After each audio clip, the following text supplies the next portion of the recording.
Hi hello வணக்கம். இன்னைக்கு நம்ம செய்ய போகிறது கிராப் மசாலா. இது என்னோட சிக்னேச்சர் டிஷ்ஷுங்க. ஏன் என்னோட சிக்னேச்சர் டிஷ்னா, நான் இது செய்கிற அன்னைக்கு அப்போவே காலி ஆகிடும். ஒரு பீஸ் கூட மீதி இருக்காது. ரொம்ப டேஸ்ட்டாக இருக்கும். வாங்க எப்படி செய்யுதுன்னு பார்த்தலாம். 3 பெரிய சைஸ் வெங்காயம் எடுத்துக்கோங்க. அது இந்த மாதிரி நீல வாக்கில் கட் பண்ணி எடுத்துக்கலாம்.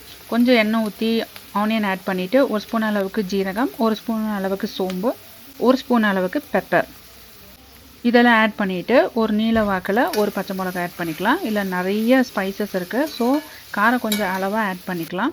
ரொம்ப காரம் வேண்டாம், குழந்தைங்க சாப்பிட்றது கஷ்டப்படுவாங்க. ஒரு 2 துண்டு பட்டை, ஒரு 4-5 ஏலக்காய், 4-5 கிராம்பு இதெல்லாம் போட்டு கொஞ்சம் நல்லா வதக்கலாம். இது நல்லா பொன்னிறமாக கொஞ்சம் வதங்கணும். இப்போ 3 பெரிய சைஸ் அளவுக்கு தக்காளி எடுத்துக்கலாம். கொஞ்சம் பழுத்த தக்காளியாக தான் நல்லாயிருக்கும். அப்போவே 1 ஸ்பூன் அளவுக்கு இஞ்சி பூண்டு ஆட் பண்ணிக்கலாம். இஞ்சி பூண்டு பேஸ்ட்டாக தான் ஆட் பண்ணணும்னு இல்லைங்க, என்கிட்ட இருந்தது. ஸோ நான் டேரெக்டாக ஆட் பண்ணிட்டேன். உங்கள்கிட்ட இல்லைன்னா ஒரு 4-5 பல் பூண்டு, ஒரு சின்ன துண்டு இஞ்சி அப்படியே ஆட் பண்ணிக்கலாம். ஒரு அரை ஸ்பூன் அளவுக்கு உப்பு நம்ம கொஞ்சம் கொஞ்சமாக ஆட் பண்ண போகிறோம். ஏன்னா நண்டுலேயும் சேர்த்து நம்ம ஆட் பண்ண போகிறோம். ஸோ கொஞ்சமாக ஆட் பண்ணால் போதும். ஒரு 1/4 டீஸ்பூன் அளவுக்கு மஞ்சத்தூள், 2 டீஸ்பூன் அளவுக்கு மல்லி மிளகாய் தூள் இதெல்லாம் சேர்ந்து நம்ம நல்லா வதக்கி எடுத்துக்கலாம். இது வதக்கும் போது உங்களுடைய மசாலா ட்ரை ஆயிடுச்சுன்னா ஒரு 1/4 கிளாஸ் அளவுக்கு தண்ணி ஆட் பண்ணிக்கோங்க. இதில் இப்போ ஒரு 10 முந்திரி பருப்பு ஆட் பண்ணுறேன். ஒரு 1/4 மூடி அளவுக்கு தேங்காய் இப்படி குட்டி குட்டி பீஸாக கட் பண்ணி ஆட் பண்ணிக்கலாம். அப்போ தான் சீக்கிரமாக வதங்கும். அரையும் போது நல்லா பேஸ்ட்டாக அரைஞ்சிரும். முன்னாடியே சொன்ன மாதிரி இந்த மசாலா வதக்கும் போது அடி பிடிச்சிச்சின்னா கொஞ்சமாக தண்ணி தெளிச்சுக்கோங்க. இந்த தக்காளியில் இருக்கிற தண்ணியே போதுமானது. உங்களுக்கு அடி பிடிக்கிற மாதிரி இருந்துச்சுன்னா கொஞ்சமாக ஆட் பண்ணிக்கோங்க.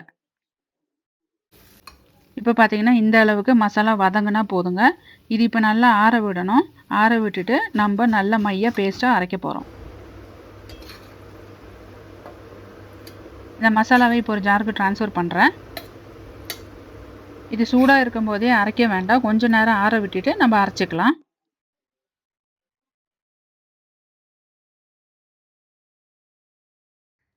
இப்போ நான் மசாலா செஞ்ச அந்த பாத்திரத்திலேயே நண்டு வேக வைக்க போகிறேன். நண்டு இந்த மாதிரி தனியாக ஒரு 5 நிமிஷம் வேக வச்சா அதில் இருக்கிற கவுச்சி ஸ்மெல்லு நம்ம மசாலா கூட சேராது. நண்டும் நல்லா டேஸ்ட்டாக இருக்கும். இன்றைக்கி நான் ஒரு 2 கிலோ அளவுக்கு நண்டு வாங்கியிருக்கேங்க. இதுக்கு நான் சொன்ன அளவான வெங்காயம், தக்காளி மற்ற பொருளெல்லாம் கரெக்டாக ஆட் பண்ணி செஞ்சிங்கன்னா உங்களுக்கும் ஒரு டேஸ்டியான கிராப் மசாலா கிடைக்கும். இப்போ நான் 1 கப் அளவுக்கு தண்ணி ஆட் பண்ணுறேன். மசாலா செய்யும்போதே ஒரு 1/4 டீஸ்பூன் அளவுக்கு மஞ்சத்தூள் ஆட் பண்ணியிருக்கேன். இப்போ ஒரு 1/4 டீஸ்பூன் அளவுக்கு மஞ்சத்தூள், ஒரு 1/4 டீஸ்பூன் அளவுக்கு உப்பு ஆட் பண்ணி இதை நல்லா கலந்து விட்டுக்கலாம். கலந்து விட்டுட்டு ஒரு 5 நிமிஷம் அளவுக்கு நல்லா வேக வைக்க போகிறோம். ஸோ இந்த மாதிரி பண்ணுறதுனால நண்டில் நல்லா உப்பும் பிடிக்கும். அதே மாதிரி நண்டில் இருக்கிற கவுச்சி ஸ்மெல்லும் போயிடும். நண்டு வேகிற டைமில் நம்ம இப்போ ஆறின மசாலாவை அரைச்சி எடுத்துக்கலாம். இந்த மசாலாவை இப்போ நல்லா மைய அரைச்சி எடுத்துக்க போகிறோம். இல்லை தேங்காவை ஆட் பண்ணியிருக்கோம். ஸோ பார்த்து அரைக்கணும். இந்த அளவுக்கு நம்ம அரைச்சி எடுத்துக்கலாம். நண்டு இப்போ நல்லா ஒரு 5 நிமிஷம் வெந்துருச்சு. ஸோ இந்த மசாலாவை நான் இப்போ அதில் ஆட் பண்ணுறேன்.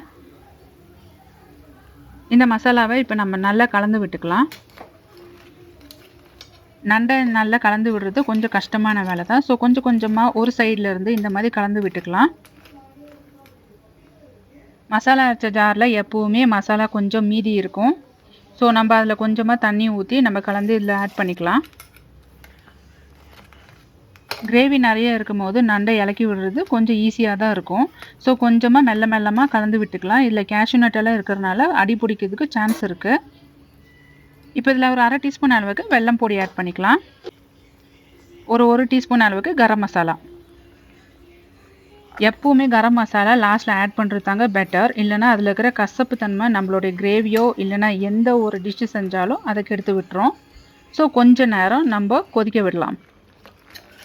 உங்களுக்கு கிரேவியாக வேணும்னா ஒரு 5 நிமிஷம் அளவுக்கு கொதிக்க விட்டு எடுத்தாலே போதும். நான் இன்றைக்கி கொஞ்சம் செமி மசாலாவாக செய்கிறேன். ஸோ நான் நல்லா கொஞ்சம் வத்த வச்சுட்டேன்.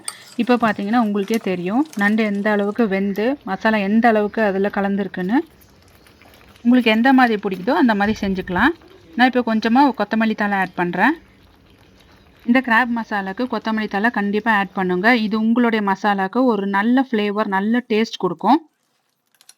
இப்போ பார்த்தீங்கன்னா, சூப்பரான கிராப் மசாலா ரெடி ஆயிடுச்சு. இந்த மாதிரி செஞ்சு பாருங்க. கண்டிப்பா உங்க எல்லாருக்குமே பிடிக்கும். எப்படி வந்ததுன்னு எனக்கு கமெண்ட் பண்ணுங்க. இந்த சேனலுக்கு சப்ஸ்கிரைப் பண்ணுங்க. தேங்க்ஸ் ஃபார் வாட்சிங்.